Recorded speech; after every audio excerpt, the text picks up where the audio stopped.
അപ്പോൾ ഞാൻ ഇന്ന് ഓഫീസൊക്കെ കഴിഞ്ഞ് റൂമിലോട്ടെത്തി.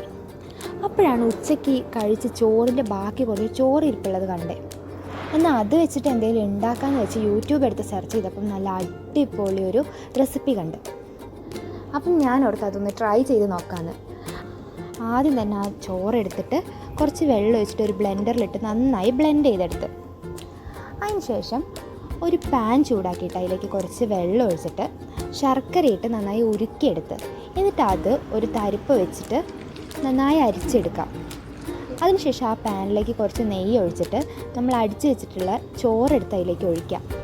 അതിനുശേഷം ഈ ശർക്കര അതിലേക്ക് ഒഴിച്ചിട്ട് നന്നായി മിക്സ് ചെയ്യാം. അതൊന്ന് തിളച്ച് കുറുകി വരുമ്പം അതിലേക്ക് ഒരു നുള്ളുപ്പും കുറച്ച് റവയും ഇട്ടിട്ട് നന്നായി ഇളക്കിയിട്ട് നന്നായി കുറുക്കിയെടുക്കാം. നന്നായി കുറുകി വന്നതിന് ശേഷം ഒരു പാത്രത്തിൽ കുറച്ച് നെയ്യ് തടവിയിട്ട് അതിലോട്ട് ഇത് സെറ്റ് ചെയ്യാൻ വെക്കാം. അപ്പോൾ നമ്മൾ ഇത്രയും ചെയ്ത് വെച്ചു. ഇനി ഒരു അരമണിക്കൂർ കഴിഞ്ഞിട്ട് ഇത് എടുത്ത് നോക്കാൻ പാടുള്ളൂ. അപ്പോൾ അരമണിക്കൂർ നമ്മൾ വെറുതെ ഇരിക്കേണ്ടതെന്ന് ഓർത്തിട്ട് ചുമ്മാ നടക്കാനിറങ്ങി. അങ്ങനെ നടത്തൊക്കെ കഴിഞ്ഞ് നമ്മൾ റൂമിൽ വന്നു. അങ്ങനെ ഞാനൊരു പപ്പായ ഷേക്കും കൂടി അടിച്ചു. അങ്ങനെ ഞാനത് കട്ട് ചെയ്ത് കഴിച്ചു നോക്കി. സൂപ്പറായിരുന്നു. പപ്പായ ഷേക്കും കൂടി ഉള്ളതുകൊണ്ട് അടിപൊളിയായി. അപ്പോൾ എല്ലാവരും വീട്ടിൽ ട്രൈ ചെയ്ത് നോക്കുമെന്ന് വിചാരിക്കുന്നു. അപ്പോൾ അടുത്ത വീഡിയോ ആയിട്ട് വരുന്നവരെ ബൈ.